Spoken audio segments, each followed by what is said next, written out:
today I just want to show you guys how I like to think about making modern indie soul, hip-hop, R&B, whatever, and how I go about making it sound as realistic and as human as possible inside of the box, inside FL with only VSTs, and how it's generally not as hard as you think, and how simple is almost always going to be better.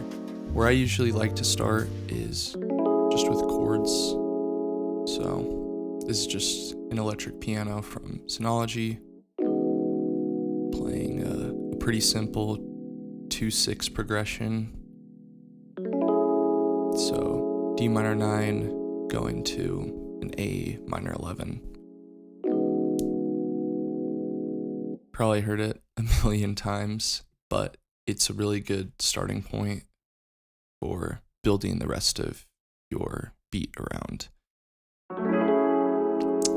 After that, just layered it with a piano from Addictive Keys. Adding some texture and making sure to strum the notes does a lot, and having it come early as well. So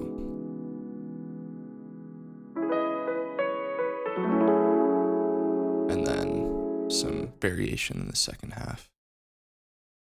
As far as keys goes, I usually like to keep it pretty simple. Just cutting some lows that are unnecessary, a little bit of compression. And then the biggest thing that I really like to do is adding some subtle vibrato. Really helps sauce it up and helps it to not sound too stock and boring sounding.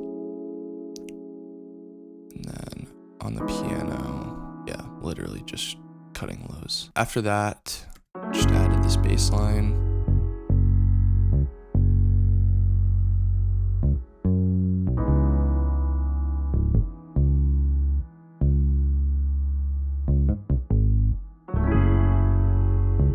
Super simple, just playing root notes and then a fifth and octave here and there, just to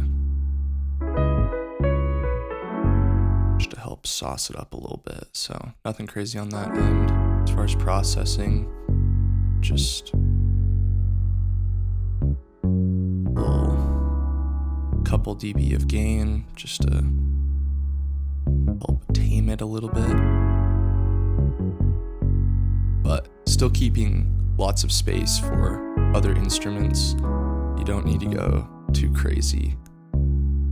After that, I added this main lead guitar.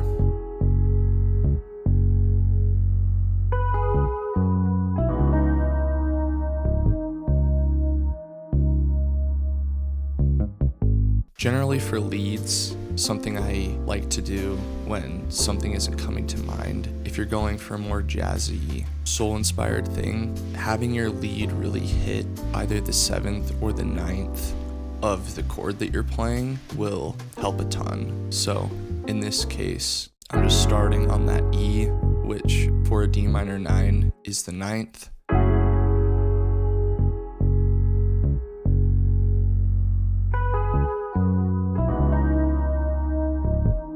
And then this B is the 9th of A minor. Processing here is a little bit crazier, but just generally compression, some reverb, chorus, and the classic vibrato that I throw on freaking everything. And then the last thing I did melodically was just adding this tremolo guitar for the second half of the chords so that they don't get too stale.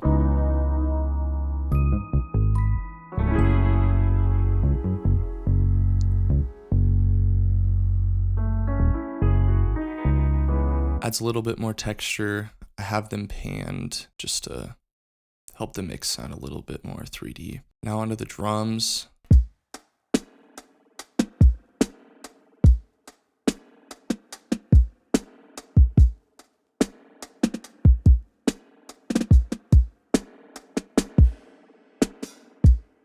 If you want realistic drums, I would heavily recommend Addictive Drums 2. They are so nice and so realistic feeling, especially if you want kind of that drier drum tone. As far as techniques to help those sound better, I almost always shift the hi-hats and some of the side snares just a couple milliseconds, because a drummer isn't going to be playing exactly on grid the whole time. As far as processing goes, the biggest thing that I like to do for this style is adding a spring reverb on the snare.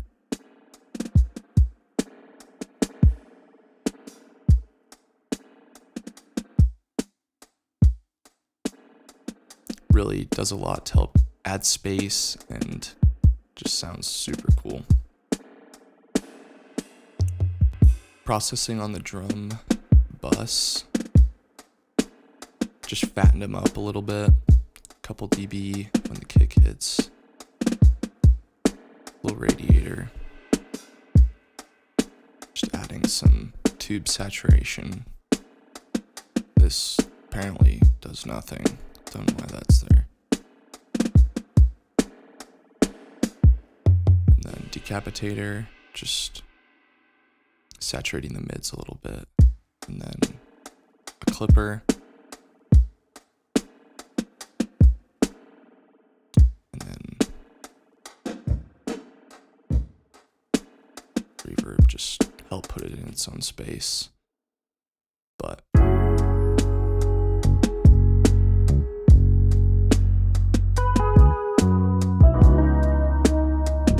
that's everything all together. Super simple. Obviously hoping to get some vocals on this, so we're leaving quite a bit of space. The only other things that I'm doing mix-wise are all of the melodic instruments. I'm sending little bits to this reverb send.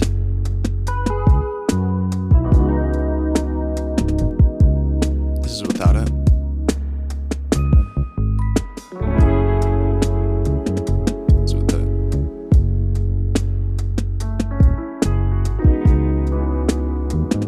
Honestly, only little bits of every signal are being sent there, but together it really helps glue the sounds together and puts them into space. It's nice because you can send more of certain elements, which helps push it deeper into the mix, so you're able to sort of mess around with sounds that way. I have another reverb here with a super long pre-delay that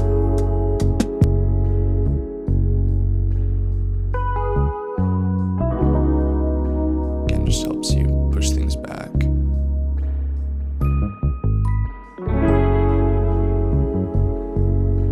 But that's everything together. Adding some chimes, just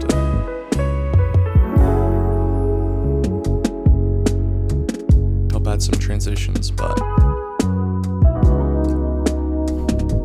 like I was saying at the start, 99% of the time, less is more. Having a few consistent chord changes that you can add variation to every 4 to 8 bars is big.